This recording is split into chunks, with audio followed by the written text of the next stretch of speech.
छात्र संख्या वहाँ रहे, टीचर्स फैकल्टी जो अपना एफर्ट लगा रहे हैं, क्योंकि चीजें अभी देखने में बहुत अच्छी लग रही हैं, लेकिन अब कल को आप क्लास में ही नहीं होंगे, बस वही तो चीज सर है। क्या करेंगे, या आपको समझ में नहीं आ रहा है फिर भी आप हाँ कर रहे होंगे।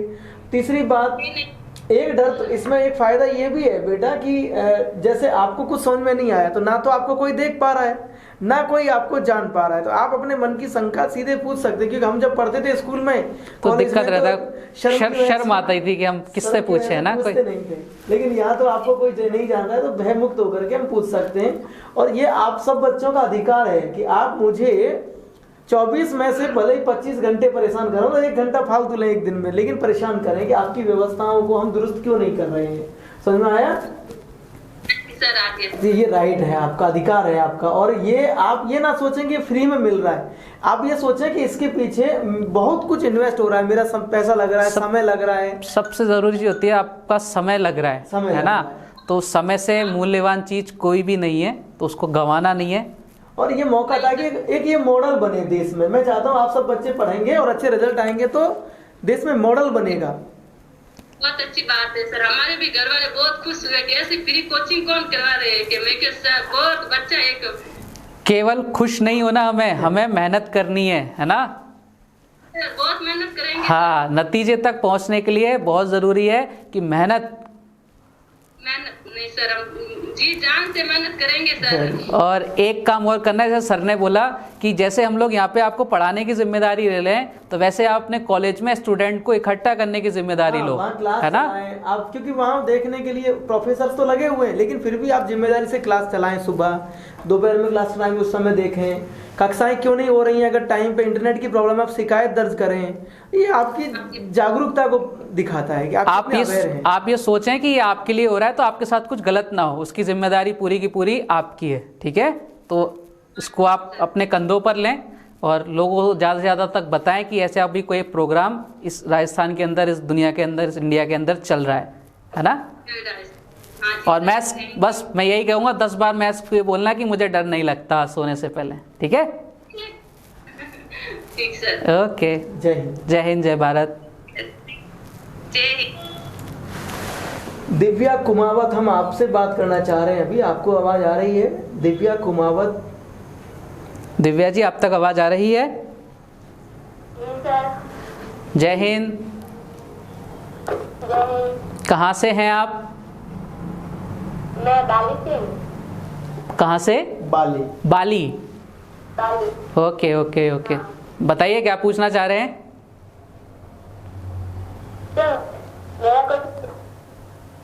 हाँ,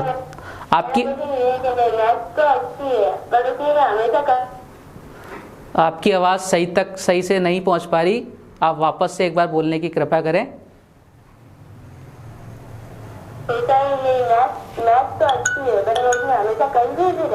कंफ्यूज रहते हैं? किस टॉपिक में सबसे ज्यादा कंफ्यूज रहते हैं आप? ऐसा तो मुझे कोई वर्ड समझ नहीं आता, क्वेश्चन हो या आंसर हो, अच्छा, उसके बाद आगे तक कुछ भी समझ नहीं आता। ओके, तो आपको कंफ्यूजन क्रिएट होता है माइंड के अंदर कि इन क्वेश्चंस को, पहली बात आप नतीजे तक तब पहुंचेंगे जब आपको क्वेश्चन समझ में आएगा। आप क्वेश्चन में ही कंफ्यूज हो जाते हैं, इन क्वेश्चन को कैसे सॉल्व करें, ये आपका क्वेश्चन है। हाँ, तो इसका सबसे अच्छा इलाज है कि आप जब भी एक पहल की कोचिंग स्टार्ट हो ना, तब उसके शुरुआत से जुड़िएगा। आपके माइंड के अंदर, आपके दिमाग के अंदर, आपके मन के अंदर कभी ये डाउट नहीं रहेगा, कंफ्यूजन क्रिएट ही नहीं हो पाएगा, ठीक है। और बताइए।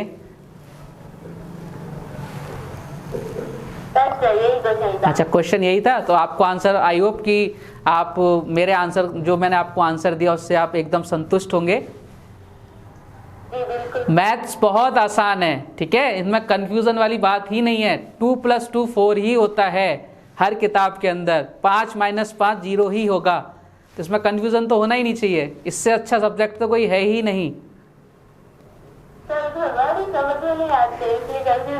आएगा, बस आप जुड़े रहिए एक पहल के साथ, आपके सब कुछ समझ में आएगा, कहीं कोई दिक्कत आने की गुंजाइश ही नहीं रहेगी। दिव्या कुमावत, आपको समझ में आ गया है? कंडीशन क्या है कि चीजें, बेटा एक चीज सभी बच्चे सुन रहे हैं, कुछ चीजें हल जो करती हैं वो परिस्थितियां और जरूरतें करती हैं। जिस दिन आपको ये लगने लगेगा कि मैथ्स मेरी ज़रूरत है क्योंकि मुझे अपना मुकाम प्राप्त करना है, तो फिर उस समय चीज़ें अपने आप आसान होने लगेंगी।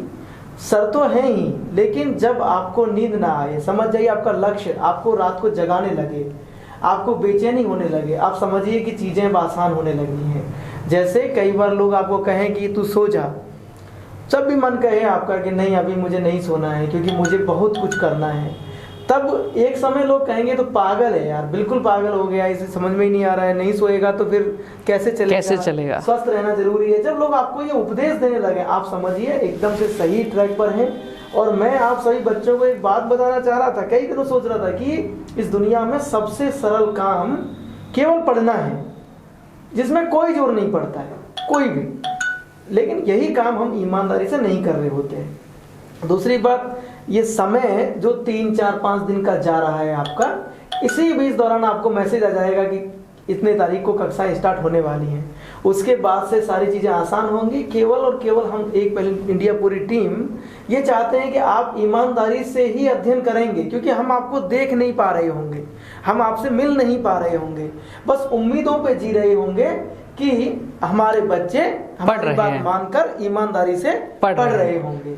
अब देखिए कैसा एक ख्वाब होगा जो व्यक्ति इतना दूर बैठ करके ये टीचर्स बुन रहे होंगे कि हमारे बच्चे हमारी बात मानते हैं। ये एक धोखा होगा जब हम टीचर्स को दे रहे होंगे और खुद को दे रहे होंगे, उसके परिणाम भी ऐसे ही गंभीर देखने को मिलेंगे। तो खुद आपको ये ईमानदारी से रखना है कि मुझे ईमानदारी से पढ़ना है और विश्वास को कायम रखना है। क्या रख पाएंगे आप सभी? वेरी गुड, मुझे अच्छा लगा है। और आप सब लोगों को ये एक बार बताइए कि एक पहल इंडिया एक ऐसा कार्यक्रम है, ऐसी एक व्यवस्था है जहां सपने दिखा करके उसे पूरा करने के लिए सभी टीचर्स आज भी बहुत मेहनत कर रहे हैं।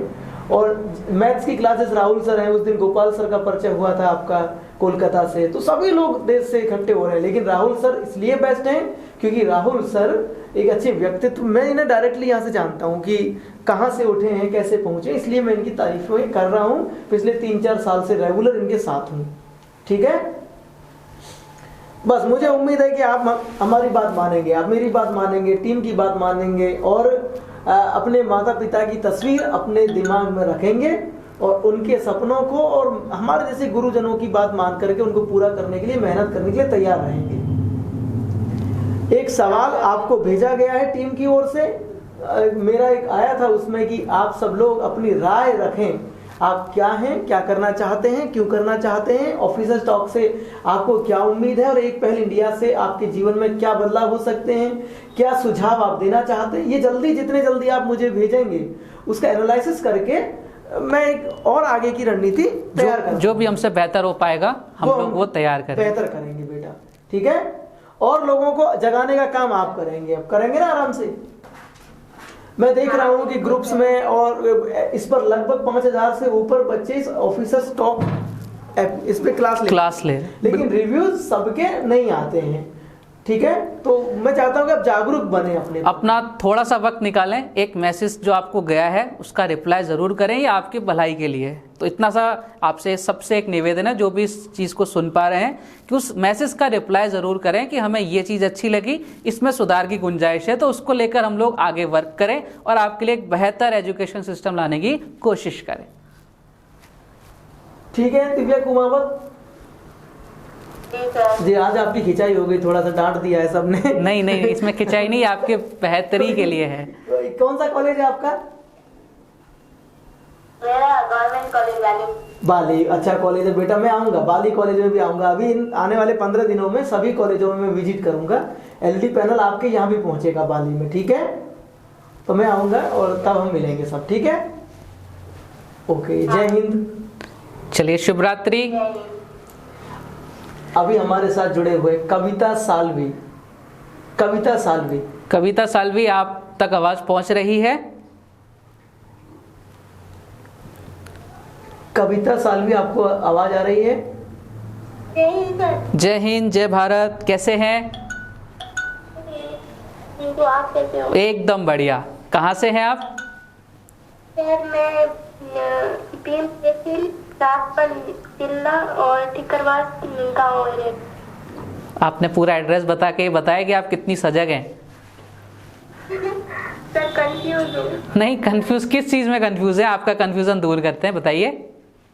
सर मैं सोच रही हूँ मुझे पूछना क्या चाहिए पहले। अच्छा, इसमें कंफ्यूज है। आपने कविता सालवी हमारी टीम से एक सवाल आपने किया था। मैं देव अमित बात कर रहा हूँ। कल आपने कोई सवाल टीम से पूछा कि देव अमित सर ऐसा क्यों कर रहे हैं कि कोई दुनिया में किसी का सगा नहीं होता। ये सवाल आपका हमारी टीम से मुझे मिला। और सर जबकि ऐसा कर रहे हैं कि सब बच्चों के लिए फ्री शिक्षा और फ्री मतलब किताबें सारी व्यवस्थाएं जुटा रही है। ये सवाल आपने पूछा था, पूछा था आपने हमारी टीम से। Yes sir. जी, तो पहला सवाल मेरा यही है कि आपके दिमाग में ये क्यों आया कि कोई किसी का सगा नहीं होता है? आप इसका जवाब थोड़ा दीजिए। सर आज दुनिया में वाकई किसी का कोई नहीं होता। बेटा बेटा बेटा पहले मैं यही पूछना चाह रहा हूँ क्यों, क्योंकि आप किसकी तैयारी कर रहे हैं? आईएएस ऑफिसर की तैयारी करेंगे आप? आईएएस ऑफिसर जो होता है बहुत पॉजिटिव पर्सन होता है, बहुत पॉजिटिव। मतलब वो कभी कोई भी थॉट्स नेगेटिव लाने का प्रयास नहीं करता है। नेगेटिव में भी वो सकारात्मक चीजें खोजता है कि इनको बेहतर कैसे किया जाए। तुम्हारा ये चिंता करना एक अच्छी बात थी, पर तुम्हें एक बात ये बोलना गलत बात थी कि कोई किसी का सगा नहीं होता है। सर मेरा मतलब ये कहना चाहती थी, आज की दुनिया में कोई किसी का सगा मतलब कोई किसी की इतनी हेल्प नहीं करता, एक दूसरे को गिराने की कोशिश। तो जब एक पहल इंडिया आप सबको उठाने की कोशिश कर रहा है तो आप इसको पॉजिटिव लीजिए। देखो, ज़िंदगी में सबसे ज़रूरी चीज़ है कि आप किसी चीज़ को कितना पॉजिटिव लेते हैं। ग्लास आधा भरा है या ग्लास आधा खाली है। पॉजिटिव स्टेटमेंट क्या होता है? ग्लास आधा भरा है। ये आपको बताता है आपके व्यक्तित्व के बारे में कि आप कितना पॉजिटिव सोचते हैं। तो कन्फ्यूज़न तो रखना ही नहीं है माइंड के अंदर। आपको पॉजिटिव रहना है कि हाँ, ये मैं कर रहा हूँ या कर रही हूँ, मैं इसको करके रहूँगा या करके रहूँगी। बीच वाला सीन तो हमें चाहिए ही नहीं। तो आप पॉजिटिव रहिए, एक पहल इंडिया के लिए भी। और मैंने दिन में डॉक्टर हिमांशु माथुर हैं, मुझे आज दिन में टाइम नहीं मिला और दूसरा कल भी बिजी रहूंगा, लेकिन फिर भी मैंने बीच में क्लास कट करके और फिर मैंने डॉक्टर हिमांशु से बात की कि एक बार हम बच्चों को मानसिक रूप से स्वस्थ रहने के लिए भी एक बार बात करें, और ताकि उनको ये पढ़ाई के साथ साथ क्या क्या चीज़ें हैं उनके स्वास्थ्य को लेकर के जो शिक्षा के क्षेत्र में काम आएंगी, है ना, वो ध्यान रखें ये सारी चीज़। तो मैंने डॉक्टर हिमांशु माथुर को कॉल किया।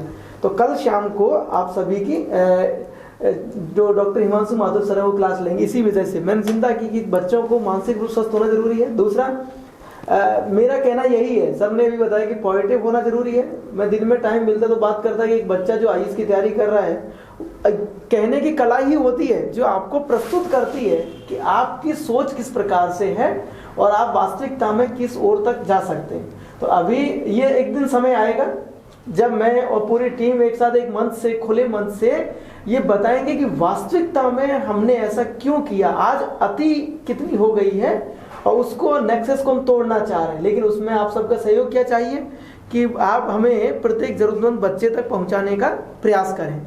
जो चीज़ें यहाँ से सोशल मीडिया के लिए भेजी जाती हैं उनको पहुंचाएं। रोजाना नए बच्चे जुड़ जाते हैं उससे। तो और आपसे दूसरी अपेक्षा कविता सालवी में ये करता हूँ कि आप जैसे होता है धारण करना, तो आप अपने मन में एक आईएएस ऑफिसर को धारण कीजिए। एक बच्ची थी काजल उपाध्याय, उसका क्या नाम था, काजल, मुझे पूरा नाम याद नहीं आ रहा, काजल था उसका नाम। उसने आईएएस ऑफिसर के बारे में शायद 3-4 दिन पहले मुझसे बात की थी। तब मैंने बताया था कि आप किताबों के पीछे मत भागिए। सुबह उसका कॉल आता है, तब मेरी बात करवाई गई। तब उसने पूछा था कि सर, मैंने बताया कि आप किताबों के पीछे मत भागिए, अभी आपको उस आईएएस के पद को जानना बहुत जरूरी है कि वो निर्मित कैसे होता है, बनता कैसे है। यूपीएससी को इतनी बड़ी जिम्मेदारी दी गई है कि आपको आईएएस ऑफिसर का चयन करना है। इतने सारे एग्जाम लगेंगे, 9 एग्जाम लगेंगे, फिर आपका इंटरव्यू लगेगा, इतनी सारी प्रक्रियाओं से गुजरेंगे।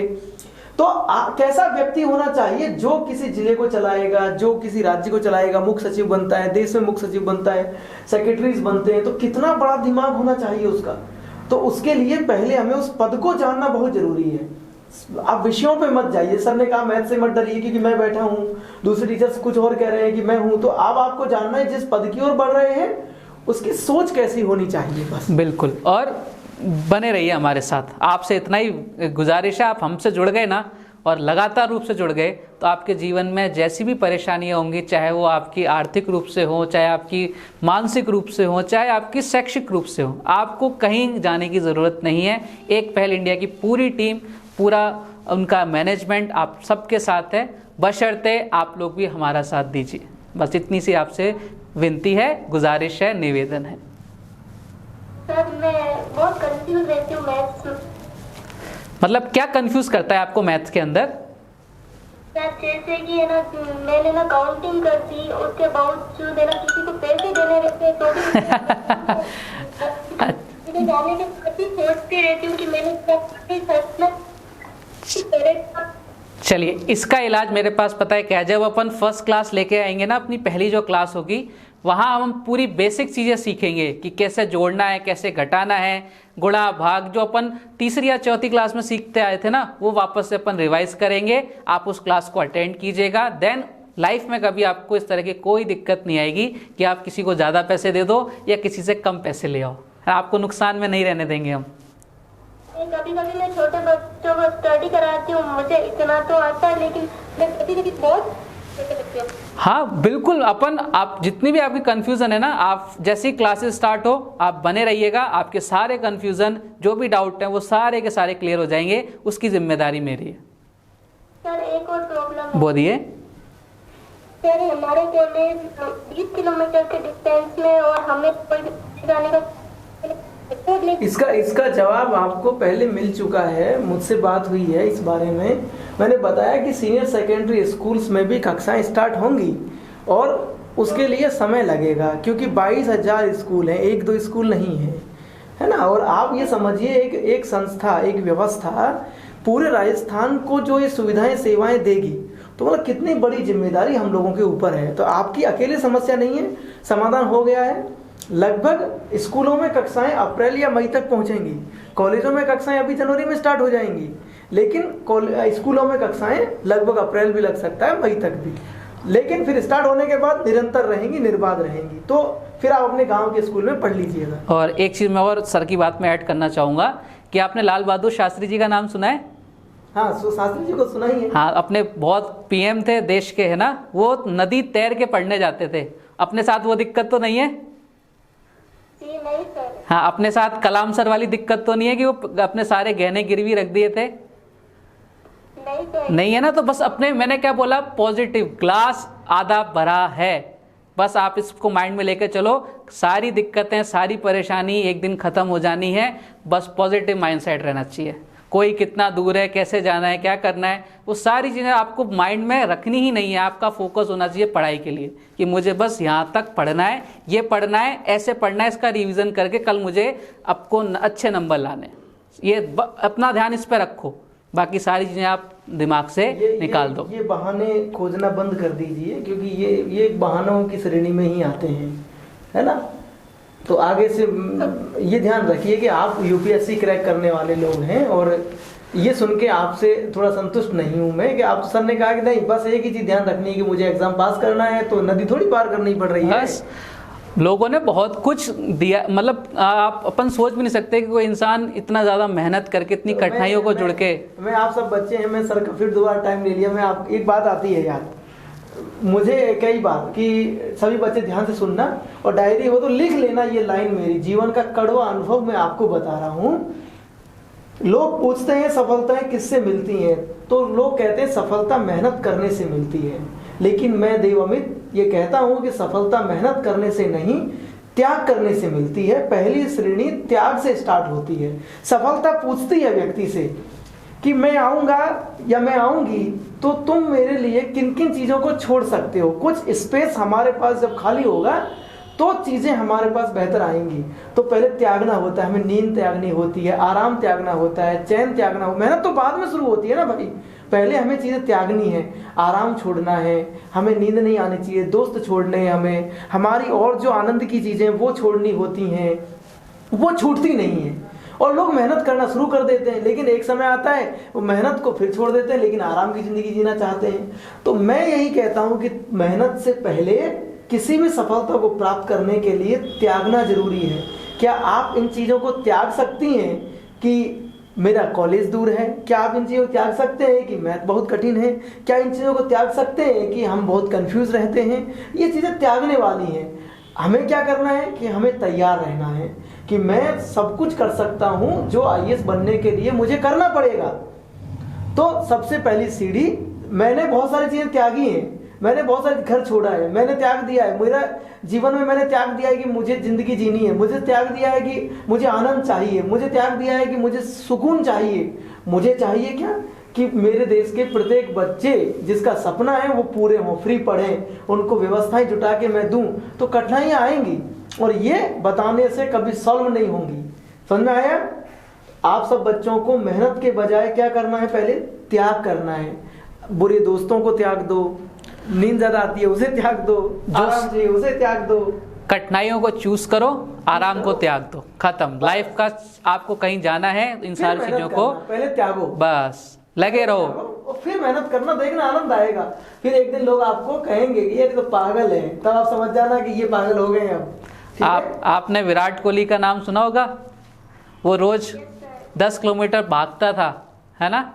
तब जाके आज उसका नाम विराट कोहली है। तो जब हर एक इंसान जो प्रसिद्ध हुआ है, जिसने प्रसिद्धि पाई है, नाम कमाया है, उसने जीवन के अंदर सबसे ज़रूरी चीज़ है, उसने सबसे जो उसको ज़रूरी चीज़ थी ना, जिनके बिना वो जी नहीं सकता, उसको त्यागा है, तब जाके उसने मुकाम हासिल किया है। तो आप छोड़ो, इन चीज़ों को भूल जाओ कि मेरा स्कूल दूर है।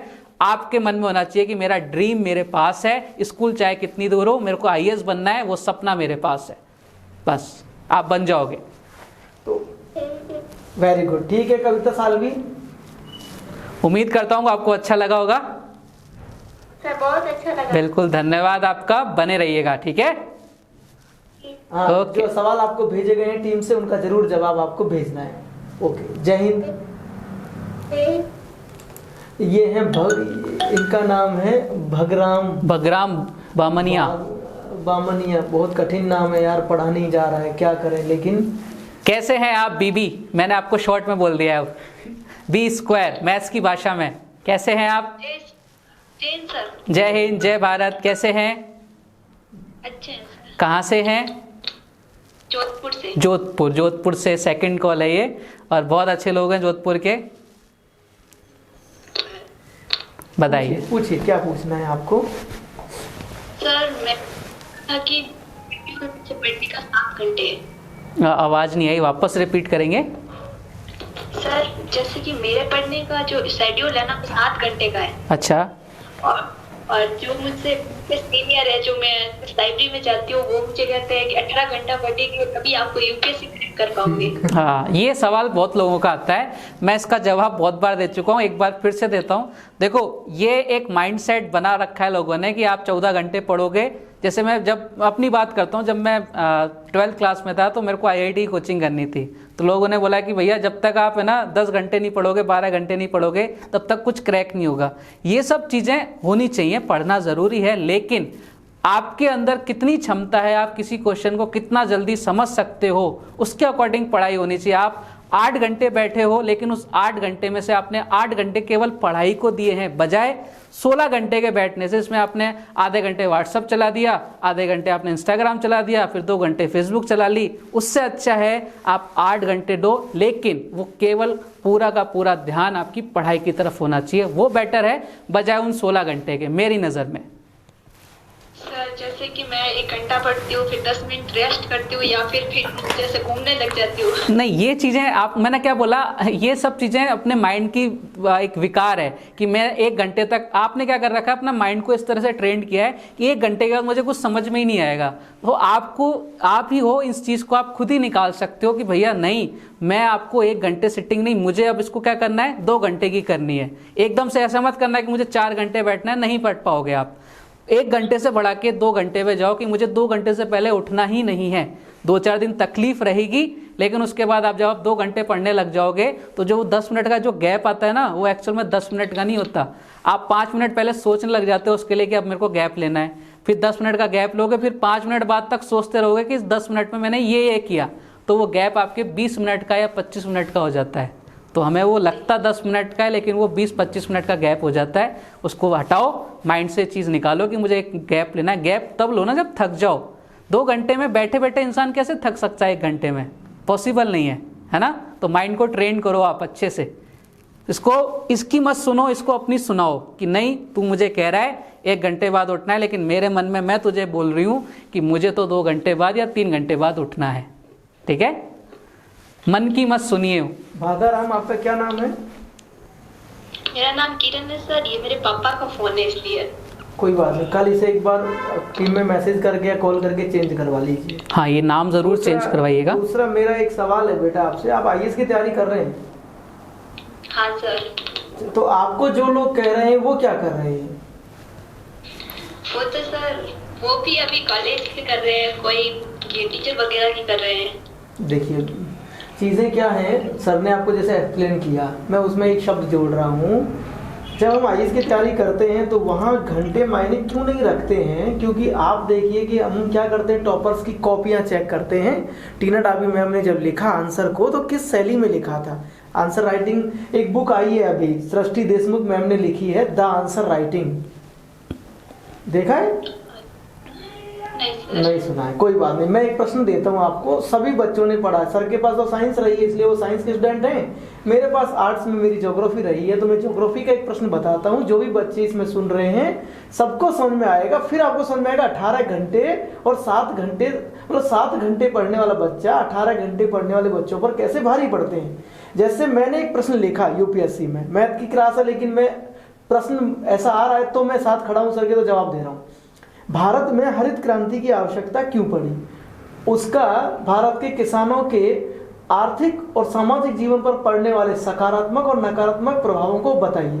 तो मैं पूरा नहीं पूछ रहा हूँ, केवल ये पूछ रहा हूँ कि भारत में हरित क्रांति की आवश्यकता क्यों पड़ी, ये आपको बताना, इसकी प्रस्तावना लिखनी है। आंसर राइटिंग के लिए आएगा 250 शब्दों में लिखना है उत्तर, लेकिन आपको केवल प्रस्तावना बतानी है इस प्रश्न की कि सभी बच्चों को कि भारत में हरित क्रांति की आवश्यकता क्यों पड़ी, ये बता दीजिए आप। सर इतना तो अभी पता नहीं है क्योंकि मैं बीए कर रही हूँ तो कॉलेज भी जाना पड़ता है, और सामान्य अभी तक सामान्य मैंने परीक्षा पढ़ा है राजस्थान। वेरी शाबाश। नहीं बेटा, ये तो हम लोग कक्षा 8वीं 10वीं 9वीं में पढ़ लेते हैं, 12वीं में पढ़ लेते हैं। मैं बताता हूँ कि जो 18 घंटे बच्चे पढ़ रहे हैं, मैं ऐसा नहीं कह रहा हूँ सबके लिए, वो क्या पढ़ते हैं, सभी बच्चे हम यही सीखते हैं। हम लिखना स्टार्ट करते हैं कि भारत एक कृषि प्रधान देश है जहाँ 70% से अधिक आबादी कृषि व्यवस्थाओं में लगी हुई है, ऐसा लिखते हैं ना हम लोग। हाँ सर, ऐसा लिखते हैं, शाबाश। लेकिन इसी कम से कम 4-5 लाइनों को इसी में बर्बाद कर देते हैं। जबकि यूपीएससी एस्पिरेंट किसी से पूछेंगे आप तो वो लिख रहा होगा क्या कि 1952 में पैडक बंधुओं ने एक भविष्यवाणी की थी कि 1975 के आने तक भारत में मोल्थस का सिद्धांत लागू हो जाएगा। इससे बचने के लिए हरित क्रांति की आवश्यकता पड़ी। अब आप बताइए, आपके आंसर को जब कोई एग्जामिनर चेक कर रहा होगा और लाखों बच्चों के एग्जामिनर आंसर को चेक कर रहा होगा, वो किससे प्रभावित होगा? भारत एक कृषि प्रधान देश है यहाँ से, या 1952 में पैडक बंधुओं ने भविष्यवाणी की कि 1975 तक भारत में मोल्थस का सिद्धांत लागू हो जाएगा, इससे बचने की हरित क्रांति की आवश्यकता पड़ी। सर मेरे मन तो नहीं होंगे क्योंकि ये तो सभी को पता है कि भारतीय, ये सभी को पता है कि उत्पादन को बढ़ाने के लिए, और रट्टा मार मूर्ख हम लिख देते हैं। समझ में आ गया? हाँ। इसीलिए लोग कहते हैं 18 घंटे पढ़िए। लेकिन अगर अच्छे शिक्षक आपको मिल जाएं, जैसे राहुल सर हैं, है ना, सागर सर थे, और मैं मेरी तारीफ नहीं कर रहा हूँ बेटा, लेकिन मेहनती शिक्षक आपको मिल जाए इनके जैसे, तो फिर आपको एक अच्छा मार्क मिल जाता है। फिर 18 घंटे नहीं, आप 7 घंटे भी नहीं, 6 घंटे भी पढ़ेंगे ना, तो भी सफलता आपके सिर के नीचे रखी हुई है, आप कभी उठ के उसे प्राप्त कर सकते। बस 6 घंटे भी बताए अनुसार मेहनत करें आप। अब मैं हल्का सा बता देता हूँ, आप पूछ लेना उनसे, मोल्थस का सिद्धांत अगर आपने पढ़ा होगा तो आप हरित क्रांति को अच्छी तरह समझ जाएंगे। और मैं यही चाहता हूँ कि बच्चे, हमारे प्रदेश के बच्चे कॉलेज में ही जान लें कि ये चीजें क्या हैं, जबकि हम पढ़ते नहीं है कॉलेज में। हाँ सर। समझ में आया? हाँ। तो इसलिए 18 घंटे नहीं, कितने घंटे पढ़ना है? 6 में से 1 कम कर लेना, आज से 7 में से 6 घंटे ही पढ़ना है, और बोल देना कि बस मुझे यही फॉलो करना है। लेकिन पढ़ना है मन लगा के, है ना। ऐसा नहीं कि उन 6 घंटे में से भी आप हर 1 घंटे के बाद 10 मिनट का ब्रेक लेने लग जाओ, वो आदत छोड़ना। क्लियर है? तो उम्मीद करता हूँ कि आपको मेरे बातों से जो मैंने आपको समझाया वो उससे संतुष्ट रहेंगे आप। हाँ सर, बहुत मार्गदर्शन मिला। इससे क्या है कि मैं अब जैसे देख लेती हूँ ना, उसमें भी कमी आ जाएगी। हाँ, अब आपको उठना ही नहीं है, आप वो समझ रहे हैं कि मुझे 2 घंटे